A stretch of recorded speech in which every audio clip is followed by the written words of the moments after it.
பக்தி பண்ணணுங்கிற எண்ணம் வந்து எல்லாருக்குமே இருக்கு. இந்த மஸ்ட் டூ அப்படின்னு வாங்கல்ல. ஆமாங்க. ரிஷப முத்திரையில ரிஷபம்னா சாமியோட நந்தி தான். திருநீர் இப்படிதான் எடுக்கணுமா, நெத்தி முழுக்க அப்படி சிந்தினால் தோல்ல தான் வேணுமே தவிர கீழே விடக்கூடாது. இந்த 2 கையில வாங்கிட்டு இப்படி கொட்டிக்கிறார். அப்புறம் ஒரு கையில பொட்டு மாதிரி வச்சுட்டு ஊதிடுறார். இப்பவும் நம்மளுடைய சமுதாயத்துல நிறைய ஆணும் வாழலாம், பெண்ணும் அதெல்லாம் மிகவும் எல்லா இடத்துலயும் போய் சாமி கீழே விழுந்து வழங்கக்கூடாது. கொடிமரத்தடியை தான் வேணும். மற்ற இடங்கள்ல விழுந்தா எல்லா இடங்களையும்.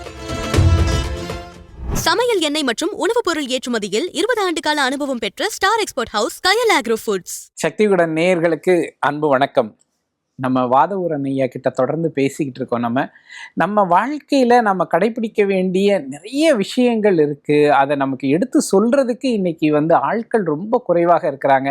அதனாலதான் நம்ம வாதவூரன் ஐயா மாதிரியான ஆட்களை பார்க்கும்போது அவங்கள பிடிச்சுக்கிட்டு தொடர்ந்து அவங்க மூலம் வந்து பல கருத்துக்களை கேட்கிறோம். அதுல கருத்துக்கள் எல்லாம் வந்து வாரியார் சுவாமிகள் சொன்னதாகட்டும், ஞானிகள் சொன்னதாகட்டும், நம்மளுடைய சாஸ்திரங்கள்ல இருக்கிறதாகட்டும், எல்லாத்தையுமே வந்து நம்ம அவங்க கிட்ட இருந்து கேட்டு தெரிஞ்சுக்கணும்னு ஆசைப்படுறோம். அந்த வகையில் இன்னைக்கு எளிமையாக ஒருத்தர் வந்து பக்தி மார்க்கத்தில் ஈடுபடணும் அப்படின்னா இதெல்லாம் கட்டாயம், இதை செய்தால் போதுமானது அப்படின்னா என்னென்னலாம் சொல்லுவாங்க அப்படின்னு தெரிஞ்சுக்கணும்னு ஆசைப்படுறோம்.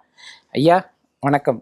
சக்தி விகடன் நேயர்கள் அனைவருக்கும் சிறியனுடைய நன்றி கலந்த பணிவான வணக்கங்கள். வணக்கம் வணக்கம் ஐயா. பக்தியில ஈடுபடணும்னு எல்லாருக்குமே ஆசை இருக்குது. இன்னைக்கு புறச்சூழல்ல பார்த்தீங்க அப்படின்னு சொன்னால் அதுக்குண்டான முக்கியத்துவம் ரொம்ப குறைவாக இருக்குது. முந்தியெல்லாம் வந்து கண்டிப்பாக யாராவது ஒருத்தர் ஏதாவது ஒன்று வலியுறுத்தி சொல்லுவாங்க. இன்னைக்கு சொல்றதுக்கு ஆட்கள் இல்லை. ஆனால் பக்தி பண்ணணுங்கிற எண்ணம் வந்து எல்லாருக்குமே இருக்கு. சிறியவர்கள்ல இருந்து இளைஞர்கள்ல இருந்து எல்லாருக்குமே இன்னைக்கு இருக்கு. அப்போ அவங்கள்ட்ட வந்து இந்த மஸ்ட் டூ அப்படின்னு வாங்கல்ல, அந்த மாதிரியான விஷயங்கள் என்னென்ன செய்யணும் அதெல்லாம் சொன்னீங்கன்னா கேட்டுக்க தயாரா இருக்கும். கருணையே வடிவாகிய கந்தபிரான் கருணையினாலே வாரியார் சுவாமிகள் நிறைய நல்ல எண்ணங்களை எல்லாம் மக்களுக்கு விதைத்தார்கள். அதில் அவர்கள் முக்கியமாக சொன்னது சில நெறிகள். சூரிய உதயத்துக்கு முன்னாடி எழுந்துக்கணும். எழுந்துக்கிறதே சூரிய உதித்தப்ப எழுந்துக்கூடாது, சூரிய உதயத்துக்கு முன்னாடியே எழுந்துக்கணுமா. அதே மாதிரி மாணவர்கள் காலையிலே கல்வி கற்க வேண்டுமா. விடியற்காலம் வந்து மனசு தெளிவாக இருக்குமா, அதனால விடியற்காலம் படிக்கணும். அதை விட நம்முடைய குடும்பத்திலே எல்லார் வீட்லேயும் வழிபாடு இருக்கும். அவங்கவுங்களுக்குன்னு ஒரு மத சின்னங்கள் இருக்கும் ஒவ்வொருத்தருக்கும். இப்போ வைஷ்ணவர்னா திருமண் வச்சிருப்பார், நாங்கள்லாம் சைவர்கள்லாம் திருநீர் வச்சிருப்பார். மிக மிக ஆச்சரியம், திருமூலர் திருமந்திரம் சொல்றாரு, உங்களுக்கு இறைவன் அருள் கிடைக்கணும்னா தொடர்ந்து திருநீர் வச்சுங்க போகும். சிவசிவ என்றிட சிவகதி தானே. திருமூலர் திருமந்திரத்துல ஒரு பாடல் வரும், கங்காளன் பூசும் கவச திருநீற்றை மங்காமல் அணிந்து மகிழ்வோமானால் தங்காது வினைகள். வினையினாலதான் பிறவி வரும்.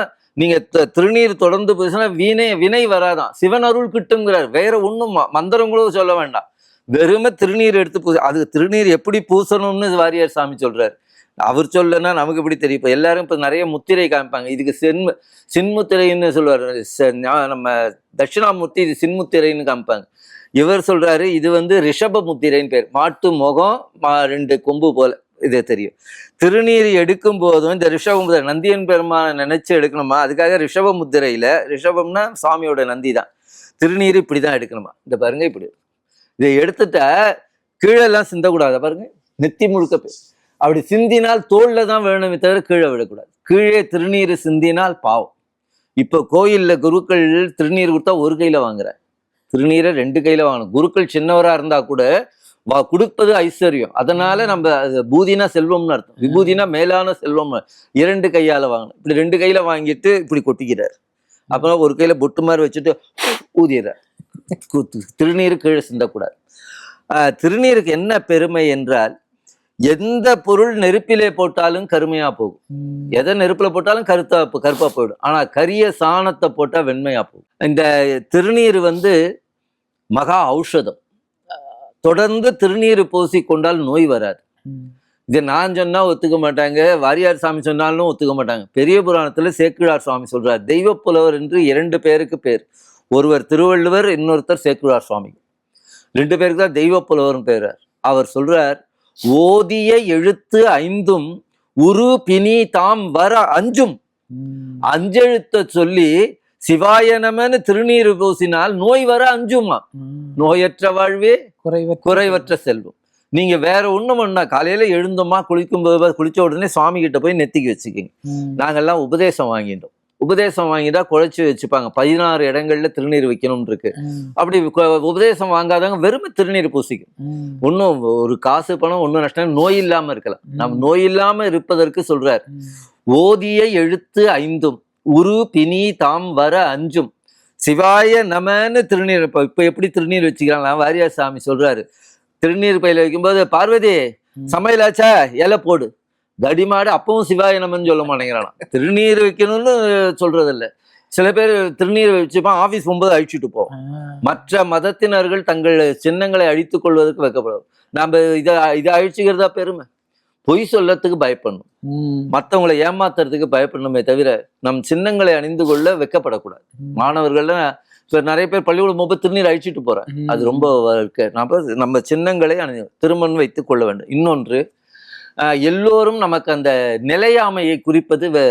எல்லாரும் பிடிசாம்பல் ஆக போறோம். என்ன பெரிய மன்னராக இருந்தாலும் யாரா இருந்தாலும் கடைசியில பிடிசாம்பல் ஆக போறாங்க. அதனால அது நிலையாமை. அதனால நம்ம யாருக்கும் தீமை நினைக்க கூடாது. அந்த எண்ணம் வரணும். பூஜை பண்ணும் போதே நம்ம இந்த மாதிரி ஒரு நாளைக்கு நம்ம சாம்பல் ஆக போறோம், அதனால யாருக்கும் நம்ம தொந்தரவு கொடுக்க கூடாது. முடிஞ்சவரை நம்ம உதவி பண்ணணும், தீமை செய்யவே கூடாது. ஆனா சில பேர் சொல்லுவாங்க, நான் உண்டு என் உண்டுன்னு இருப்பேன், நான் மற்றவங்க விஷயம்லாம் தலையிட மாட்டேன், அடுத்த வீட்டுல இருக்கிறத பற்றி நான் ஏன் கேட்கணும். ஆடு மாடுலாம் அப்படிதான் இருக்கு. அது பாட்டுக்கு அது ஏதாவது கண்டுக்குதான் என்ன. அப்ப நீ மனிதனாக பிறந்த நீ முடிந்தவரை அடுத்தவர்களுக்கு நல்லது செய்யணும். அடுத்த வீட்டுல ஒரு கஷ்டம்னா போய் நிக்கணும். அதெல்லாம் பர்சனல்.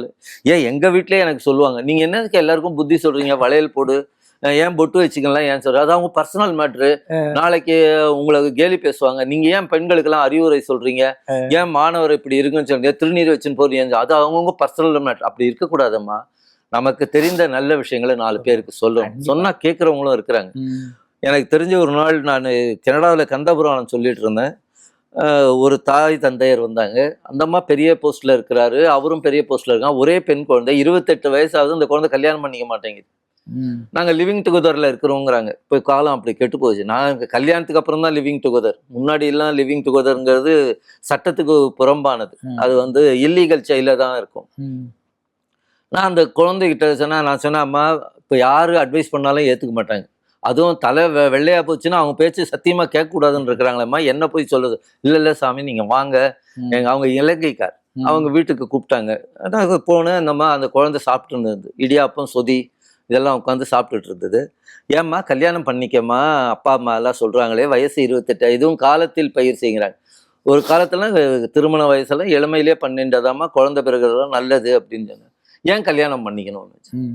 நான் இங்க வேதம் புராணம் அரணப்பட்டதே இல்வாழ்க்கை திருவள்ளுவர் சொல்றாரு, அதெல்லாம் சொன்னா அவங்களை ஏத்துக்க மாட்டேன். வெளிநாட்டுல இருக்கவங்களுக்கு தெரியவே தெரியாது. நான் சொன்னேன், அம்மா திருமணம் செய்தால் 2 காலில் நடக்கிற மாதிரி, திருமணம் இல்லாமல் வாழ்வது 1 காலில் நடக்கிற மாதிரி, ஆன்டிகேப் மாதிரி ஆயிடும்.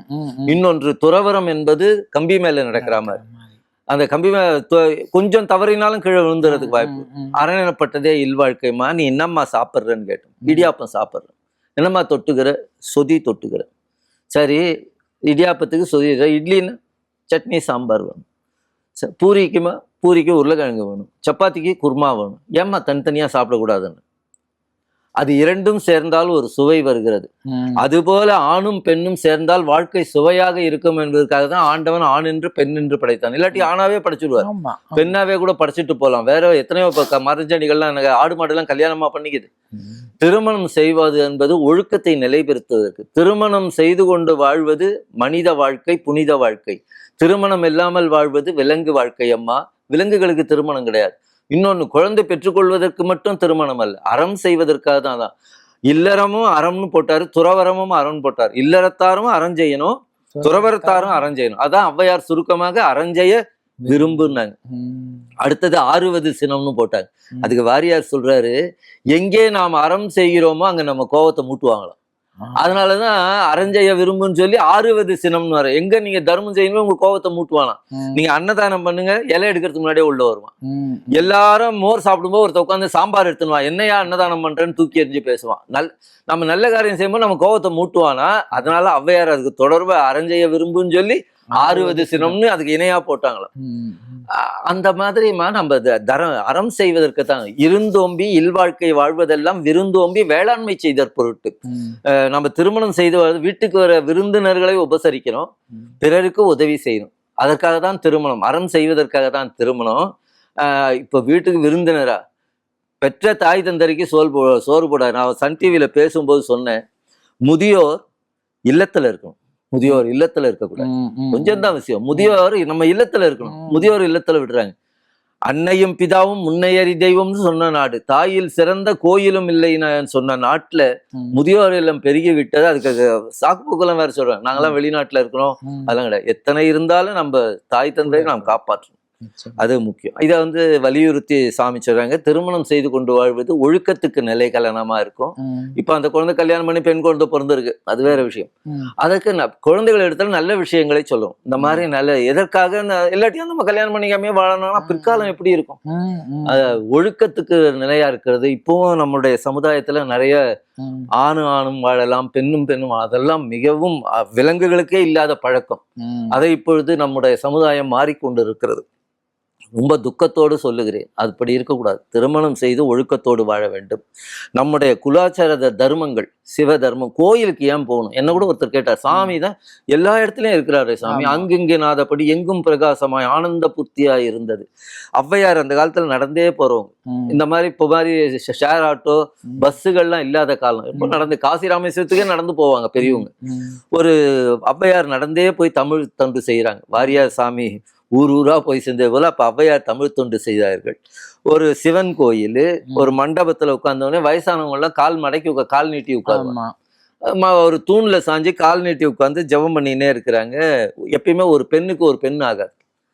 உள்ள அம்பாள் பார்த்தாங்க, சாமி அந்த கழுவி சிவலிங்கத்துக்கு நேரா கால் நீட்டி உட்கார்ந்துருக்கு, நான் இதை கண்டிக்கணும் சாமி. சாமி சிவபெருமான் சொன்னார், உமாதேவி அவ நிறைய படிச்சவ, அவகிட்ட வாய் கொடுக்காத. இல்ல சாமி நான் போய் கேட்டே ஆகணும். ஸோ அம்பாள் உள்ள இருந்து எழுந்து வந்தாங்க, சிவன் கோயில்ல இருந்து அவ அம்பாளை பார்த்த உடனே எழுந்து பாட்டி சாஷ்டாங்கமா காலில் விழுந்து, அம்மா வணக்கம், அகிலாண்ட கோடி நாயகியே தெய்வமே, நீ நிறைய படிச்சுட்டேன்னு திமிரா உனக்கு? அம்மா கற்றது கைமண் அளவு கல்லாதது உலகு, எனக்கு அந்த இதுவே இல்லைம்மா. பின்ன சாமிக்கு நேரம் கால் நீட்டி உட்கார்றியே? அம்மா சாமி இல்லாத இடம் எங்க காட்டு, நான் கால் நீட்டுறேன். நீ நினைச்சுட்டு இருக்க சிவலிங்கத்துலதான் இருக்கிறாரு, சாமி இல்லாத இடமே கிடையாது, எல்லா இடத்துலயும் இருக்கிறாரு. அப்ப சாமி கேட்டாரு, நான் அப்பவே சொன்னேன்ல, நான் இல்லாத இடம் எங்கன்னு கேட்க, நான் இல்லாத இடமே கிடையாது, எல்லா நீக்கமர இருக்கிறவராச்ச. விஷ்ணு என்ற பதத்துக்கு அர்த்தமே அதுதான், எங்கும் வியாபித்து இருப்பது. கல்லிலும் தூணிலும் இருப்பார், துரும்பிலும் இருப்பார். எல்லா விஷ்ணுங்கிற வார்த்தைக்கே எல்லா இடங்களிலும் ஆண்டவன் இருக்கிறாருங்கிறது. அப்போ அப்படி இருக்கும்போது ஏன் சாமி கோயில்ல போய் கும்பிடணும், வீட்டிலேயே கும்பிடலாம் இல்லையா அப்படின்னு பலர் கேட்கிறார்கள். அதற்கு நம்ம வாரியார் சுவாமிகள் அற்புதமாக பதில் சொல்வார்கள். பசு உடம்பு முழுக்க பால் இருந்தாலும் காம்பின் மூலமா தான் பெறுகிறோம். பால் கொம்ப தடவைனா பால் வாழைக்கிட்ட வருமா?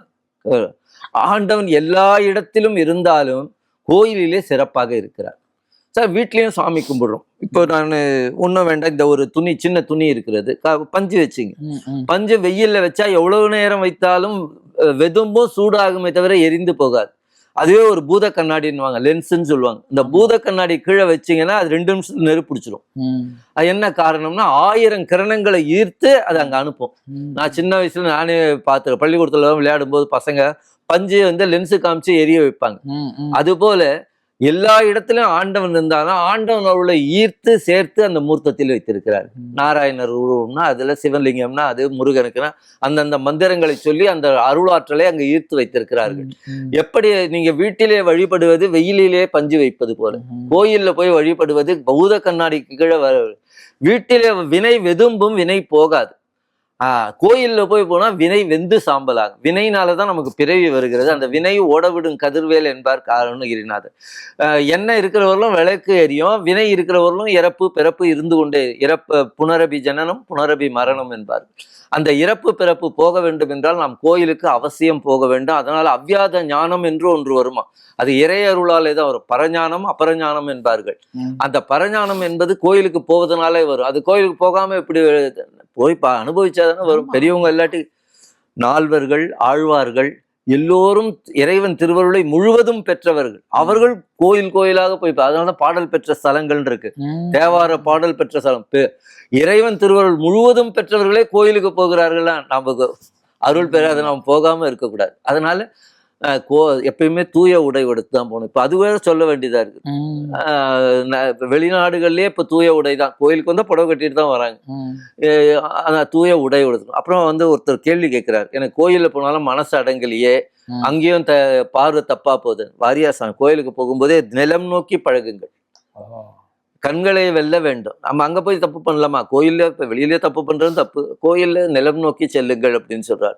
சுவாமி கதையை சாமியினுடைய திருப்புகழை தவிர வேறு எதுவும் சொல்லாது. அங்க போய் முடிந்தவரை சின்ன சின்ன ஸ்லோகங்கள் கற்றுக்கொண்டு சொல்லுங்கள். ஏனென்றால் பெரியவர்கள் எல்லாம் நாம் உய்ய வேண்டும் என்று பாடிவிட்டு போயிருக்கிறார். ஒன்றும் வேண்டாம், பிள்ளையார் சன்னிதானத்துக்கு போனீங்கன்னா ஞானசம்பந்தர் ஒரு பாட்டு பாடுறார், குரில் ஓசையிலேயே பாடுறார். பிடியதன் உருவுமை கொளமிகு கரியது வடிகொடு தனதடி வழிபடும் அவரிடர் கடி கணபதி வர அருளினன் மிகுகொடை வடிவினர் பயில்வழி வலமுறை இறைய. ஞானசம்பந்தர் இது குரில் நெடில் ஓசையே கிடையாது, குரில் ஓசையிலே பாடுறார். திருவண்ணாமலையில கிழக்கு ராஜகோபுரத்துல ஒரு பிள்ளையார் கோபுரத்துக்கு கீழே இருப்பார். அங்க போனா அந்த விநாயகர் பக்கத்திலே அந்த பாட்டும் போட்டிருப்பாங்க. நமக்கு இந்த உலகத்துல எவ்வளவோ தொந்தரவு இருக்குது. அல்லல் போ, நமக்கு இருக்கிற அல்லல் போமா, அல்லல் போம், வல் வினை போம், அன்னை வயிற்றில் பிறந்த தொல்லை போம், போகா துயரம் போம், நல்ல குணம் அதிகமாம், அருணை கோபுரத்து மேவும் கணபதியை கை தொழுதக்கால். அவர் வேற ஒன்றும் பெருசா அர்ச்சனை பண்ணு, எனக்கு அபிஷேகம் பண்ணு அதெல்லாம் சொல்ல, சும்மா அந்த விநாயகரை கையெடுத்து கும்பிட்டா போதுங்கிறாரு. இது கூட செய்ய நீங்க எத்தனை பேரை கும்பிடுறீங்க? போலீஸ்காரை பார்த்தா கும்பிடுறீங்க, யார் யாரையோ கும்பிடுறீங்க. நம்ம கும்பிடுறது வேணான்னு சொல்ல, அங்க போய் கையெடுத்து கும்பிட்டா இவ்வளவு துன்பம் போகுமா? அல்லல் போம், வல் வினை போம், அன்னை வயிற்றில் பிறந்த தொல்லை போம், போகா துயரம் போம், நல்ல குணம் அதிகமாம். நமக்கு சத்துவ குணம் அதிகமாகணும். நம்முடைய பகவத்கீதையில 3 குணங்களை பற்றி எழுதுறாங்க. பகவத்கீதையில ராஜச குணம், தாமச குணம், சத்துவ குணம் என்று இருக்கிறது. இந்த ராஜச குணம்னா இந்த ஈகோ, நான் இல்லைன்னா இந்த கட்சி வளருமா, நான் இல்லைன்னா இந்த பேங்க் நடக்குமா, நான் இல்லைன்னா இந்த குடும்பம் நடக்குமா, நான் இல்லைன்னா இந்த நிகழ்ச்சி நடக்குமா, எல்லாம் என் செயல் என் செயல் என்பது என் செயல், எல்லாம் ஈசன் செயல். நம் செயலாலே எதுவுமே நடக்காது, நடப்பதெல்லாம் நாராயணன் செயல் என்ற எண்ணம் வந்துடணும். அந்த ஈகோ இருக்கு, ராஜசம், கோபம் ராஜச குணத்துடைய வெளிப்பாடு. வள்ளுவள்ளுன்னு விழுறான கோபம் தான் தன்னை தான் காக்கின் சினம் காக்க காவாக்கால் தன்னையே கொல்லும் சினம். அதனால கோபம் போகணும். இதெல்லாம் ராஜச குணத்துடைய வெளிப்பாடு. ஆடம்பரமா இருக்கிறது. நம்ம சில பேர் என்ன பண்ணுவோம், இங்கேருந்து பம்பாய் வரல பூனா வரலாம் தேர்ட் கிளாஸ்ல போவான், பூனாலேருந்து பாம்பேக்கு ஃபர்ஸ்ட் கிளாஸ்ல போவான். என்னடா நான் ஃபர்ஸ்ட் கிளாஸ்ல வந்தேன்னு காமிச்சிக்கணுமா? அது ஆடம்பரம். எவ்வளோ பெரியவர்களும் எவ்வளோ அடக்கமா இருக்கிறாங்க. இவங்க இந்த படுவோபகாரம்லாம் ராஜச குணத்தோட.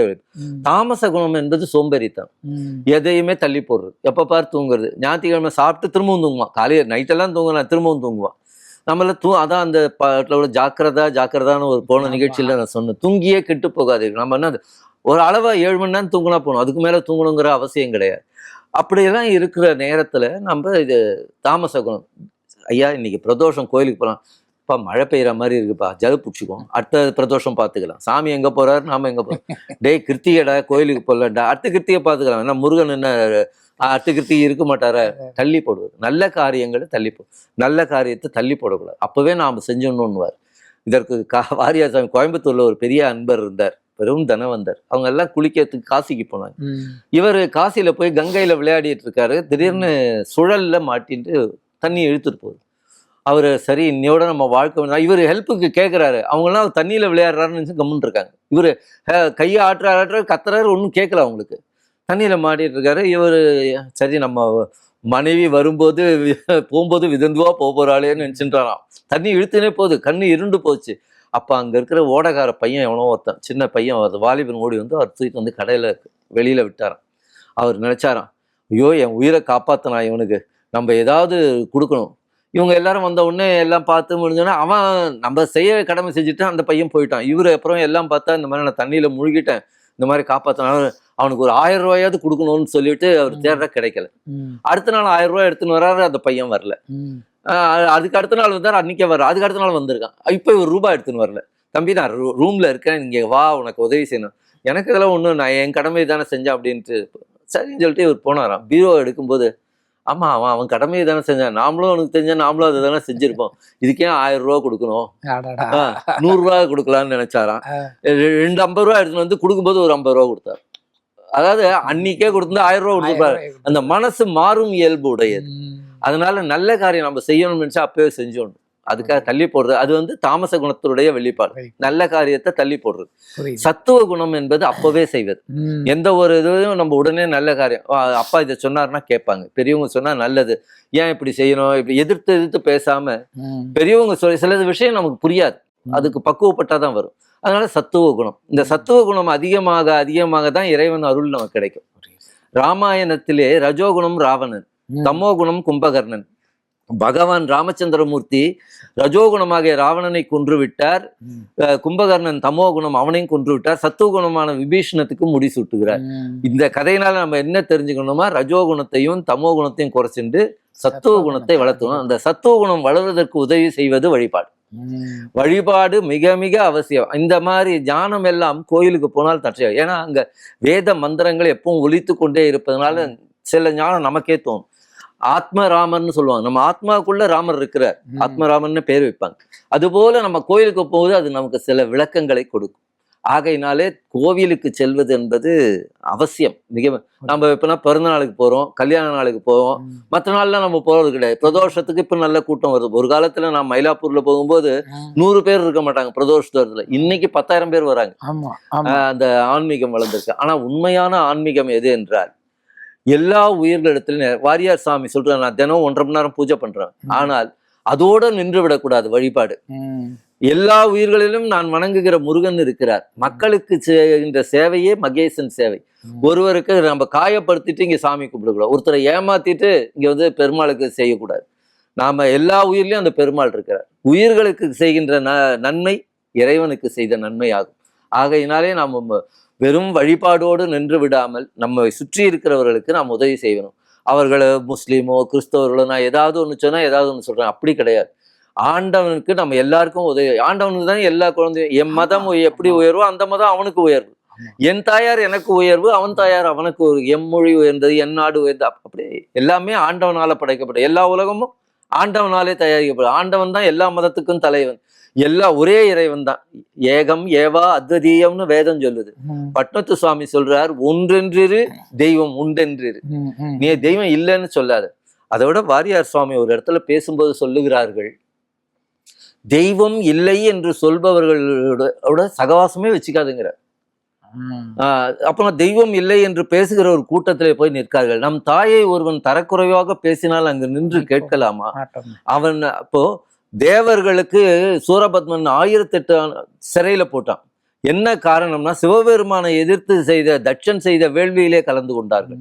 ஆகையினாலே நிரீஸ்வரவாதம் பேசுகிற ஒரு பக்கம் ஏனென்றால், நமக்கு உதவி செய்தவர்கள் இந்த உலகத்துல என்ன பாவம் பண்ணாலும் பண்ணலாம், நன்றி மறந்த பாவத்தை ஒரு பொழுதும் பண்ணக்கூடாது. வள்ளுவர் சொல்றார், என் நன்றி கொன்றார்க்கும் உய்வுண்டாம் உய்வில்லை, செய் நன்றி கொன்ற மகற்கு. அப்ப நம்ம கடவுளை வணங்கவில்லை என்றால் நன்றி மறந்த பாவத்துக்கு மிகப்பெரிய பாவம் அது. ஆகையினால அவன் ஒருத்தர் நம்ம தெய்வத்தை ஒருத்தர் குறை சொல்லுகிறார் என்றால் அது பத்தி நமக்கு கிட்டக்க போகலாமா? இப்பொழுது இந்த ஒரு நிகழ்ச்சி நடக்கிறதுனா இதுக்கு ஏற்பாடு செய்த ஒருத்தர் இருப்பார். ஒரு வீடு கட்டி இருக்குன்னா கட்டின இன்ஜினியர் அங்கேவா இருப்பார், கொத்தனார் அங்கே, அவர் போயிருக்கு அங்க இருக்க மாட்டார். அது போல இந்த உலகங்கள்லாம் இயங்குகிறது என்றால் அதை இயக்குகிறவன் ஒருவன், அவனுக்கு இயவுள் கடவுள். கடவுள்னா செலுத்துதல்னு அர்த்தம். ஆகையினாலேயே தானாக இயங்காது. இது நிறைய நம்ம ஒரு முறை நம்ம கல்யாண மாலை நிகழ்ச்சியில ஒருத்தர் நல்லா பேசினாரு. கடவுள் உண்டுங்கிறதுக்காக சொல்ற ஐன்ஸ்டீன் பெரிய விஞ்ஞானி. அவர் பைபிள் படிச்சுட்டு வரும்போது எதிரில் ஒரு சயின்டிஸ்ட், இன்னொரு சயின்டிஸ்டுக்கே வர்றார். என்னங்க நீங்க எல்லாம் இவ்வளோலாம் விஞ்ஞானத்துல இருக்க, நீங்க என்ன இன்னும் கடவுள் நம்பிட்டு இருக்கீங்களே? கடவுளை பார்த்துருக்கிறீங்களா? இல்லை பார்க்கல. கடவுள் பேசுறது கேட்டிருக்கீங்களா? கேட்கல. அப்படின்ட்டு, கடவுளை பார்க்கல, கடவுளை கேட்கல, ஆனால் நீங்கள் எப்படி படிச்சுருக்கீங்க அப்படி கொஞ்சம் ஏளனமாக பேசினாராம். அவர் ஐன்ஸ்டீன் ஒன்றும் சொல்லலை, சரின்னு போயிட்டார். 2 மாதம் கழிச்சு இவர் வீட்டுக்கு அவர் வர்றார். ஐன்ஸ்டீன் வீட்டுக்கு வந்து பார்த்தா அங்கே ஒரு டேபிள் மேலே இந்த சூரியன், சந்திரன், இந்த கோள்கள்லாம் 9 கோள்கள், இதெல்லாம் ஒரு பேட்டரியில் அப்படி பட்டன் போட்டால் அந்த சூரியன் சுத்துறது, உலகம் சுத்துறது, சந்திரன் சுத்துறது எல்லாம் அப்படியே நடக்குது. அதை பார்த்து அவர் பார்த்தாரு, இவ்வளவு அற்புதமா செஞ்சிருக்கீங்களே, இதெல்லாம் யார் செஞ்சது? எனக்கு தெரியாது. இது எப்படி இதெல்லாம் இயங்குறது? அதெல்லாம் எனக்கு தெரியாது, அது இயற்கையா இருக்குது. அப்ப அவர் சொல்றாரு, இதெல்லாம் ஒண்ணு ஏற்கணும்னா ஒரு ஆள் இருக்கணும்னு தோணுது இல்ல. ஆமா, ஆமா. அப்ப இந்த சின்ன பொம்மைகளை செய்யறதுக்கே ஒரு ஆள்னா இவ்வளவு பெரிய அண்டசராங்களை ஏற்கிறவன் ஒருத்தர் கண்டிப்பா இல்லையா இருப்பா. என்று அவர் விளக்கியதாக சொல்வார்கள். ஆகையினால அந்த கடவுள் நம்பிக்கைங்கிறது நமக்கு பேஸ். அது அதனால்தான் வள்ளுவர் அவ்வளவு சொன்னார். முதல்ல அகர முதல எழுத்தெல்லாம் ஆதி பகவன் முதற்றே உலகுன்னாரு. கல்வின்னு பின்னாடி அறிவுடைமைன்னுலாம் எழுதுறாரு. அடுத்தது என்ன பண்றாரு? அடுத்த வார்த்தையை கற்றதனால் ஆய பயன் என்கொல் வாலறிவன் நற்றாள் தொழாளை. நூல் அறிவினாலே வாலறிவனை அடையணும். வள்ளுவர் மாதிரி மிகச்சிறந்த அறிவாளி இந்த உலகத்தில் இன்னும் தோன்றவில்லை. அவர் கல்வியில சொல்லலாம் இத. ஆனா அவர் என்ன சொல்றாரு? கடவுள் வாழ்த்திலேயே இதை போடுறாரு. கல்வின்னு ஒரு தனியா அதிகாரம் இருக்கு, அறிவுடைமைன்னு ஒரு தனியா இருக்கு. அங்கெல்லாம் போடாம அவர் அகர முதலை எழுத்தெல்லாம் ஆதிபகவன் முதற்றே உலகுன்னு சொல்லிட்டு கற்றதனால் ஆய பயன் என்கொள் வாலறிவன் நற்றாள் தொழாறு என்கிறார். அவ்வளவு பெரிய ஞானி சொன்னதுல நம்ம சந்தேகப்படக்கூடாது. ஆகையினால நம்ம பெரியவர்கள் கோயில் வழிபாடு மிக மிக அவசியம். அதுபோல திருநீர் அணிந்து கொள்வது, திருமண் அணிந்து கொள்வது எல்லாம் ஒரு அர்த்தம் உள்ளது. கோயில்ல போய் எப்படி வணங்க வேண்டும் என்று இருக்கு. எல்லா இடத்துலயும் போய் சாமி கீழே விழுந்து வணங்கக்கூடாது. கொடிமரத்தடியே தான் வேணும். மற்ற இடங்கள்ல விழுந்தா எல்லா இடங்களையும் சூட்சமமாக இறை அருள் இருக்கும்.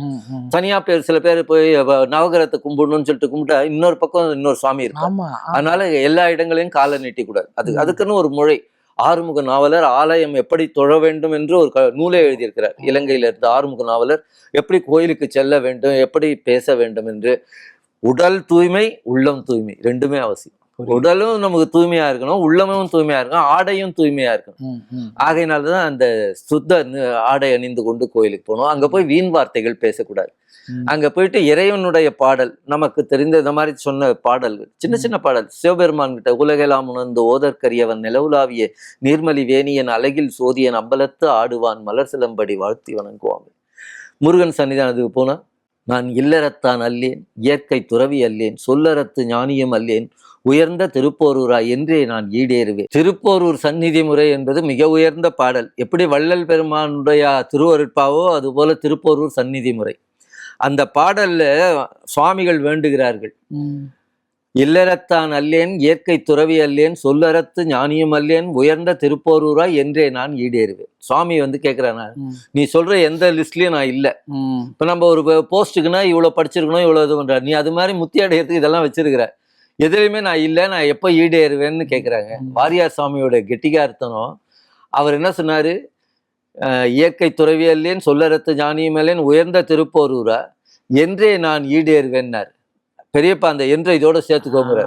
உயர்ந்த திருப்போரூரா என்றே நான் ஈடேறுவேன். நான் இயற்கை துறவி அல்ல, இல்லறத்தான் அல்ல, ஞானியும் இல்லை, ஆனா முருகா முருகான்னு சொல்லியே கடத்தேறியுள்ளோம். அதனால இந்த கலியுகத்திலே பகவன் நாமாவை சொல்வது ரொம்ப சிறப்பு. அதை விட சிறப்பு ஞானசம்பந்தர், நம்முடைய முதல் குருநாதர் சைவத்துல. அவர் சொல்றாரு, இப்ப எல்லாரும் பயப்படுறாங்க, இந்த கேது மாற்றம், சனி பெயர்ச்சி, ராகு பெயர்ச்சி, அஷ்டமத்துல சனி, குரு பெயர்ச்சி, என்னென்னவோ சொல்லி எல்லாம் பயப்படுறாங்க. ஐயோ சாமி எனக்கு என்ன நிறைய பேர் எனக்கு சாமி எனக்கு அஷ்டமத்து சனி என்ன பண்ணணும்னு கேட்கிறாரு. ஒன்றும் பண்ணாத, பகவான் பெயரை சொல்லு, பகவான் மாமா கேளுன்னு சொன்ன.